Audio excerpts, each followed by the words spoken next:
everyone. Today is day 327 of our journey through the Bible in a year.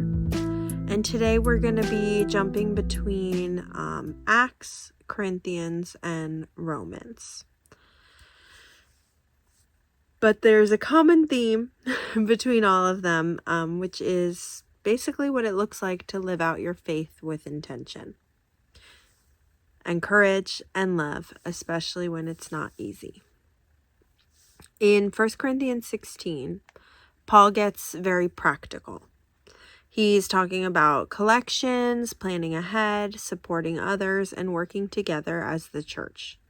And what I love here is that Paul reminds us that faith isn't just spiritual feelings, it's action. It's generosity, responsibility, and teamwork. All those things matters.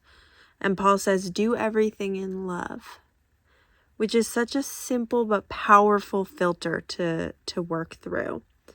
How we give, how we serve, how we speak, it should all be rooted in love, not ego and not obligation.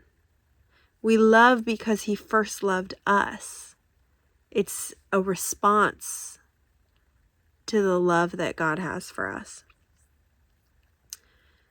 Faith, real faith shows up in everyday choices, not just big moments, but just how we choose to show our love to others. In Acts 19, things get a little more intense. Paul's message threatens the local idol-making business. And suddenly there's chaos, there's shouting, there's a full-on riot. This is a reminder that living out the truth can make people uncomfortable, especially when it challenges systems, money, or habits. Paul wasn't looking for trouble, but his faithfulness stirred it up anyway. But God remained in control. The chaos didn't stop the mission. Just because something is difficult or just because something's unpopular and people hate it, doesn't mean you're off track. In Acts 20, Paul travels and he spends time encouraging believers. And that word comes up a lot, encouragement.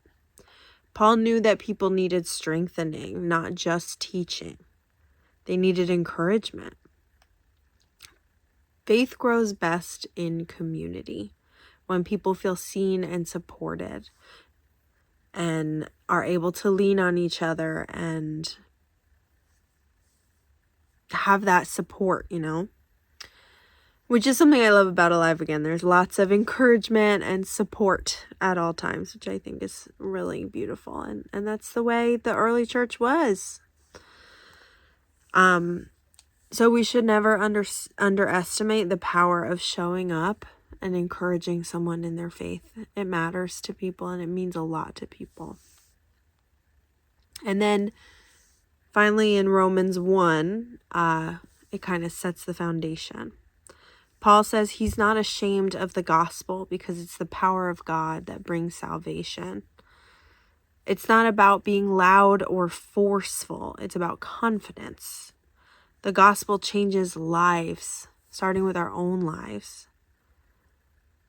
It's a message that has actual power to change souls and hearts. And so we shouldn't be afraid of it or ashamed of it because it's the power of God for salvation. It's like hearing the gospel is like drinking water when you've been in a desert. And we should always share it because it's powerful. So yeah, that's basically what I have for today. And I can't believe we're in the 300s. We've got not too much longer left.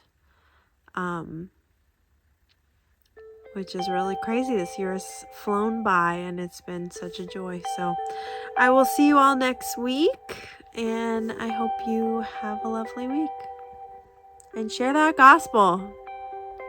Bye.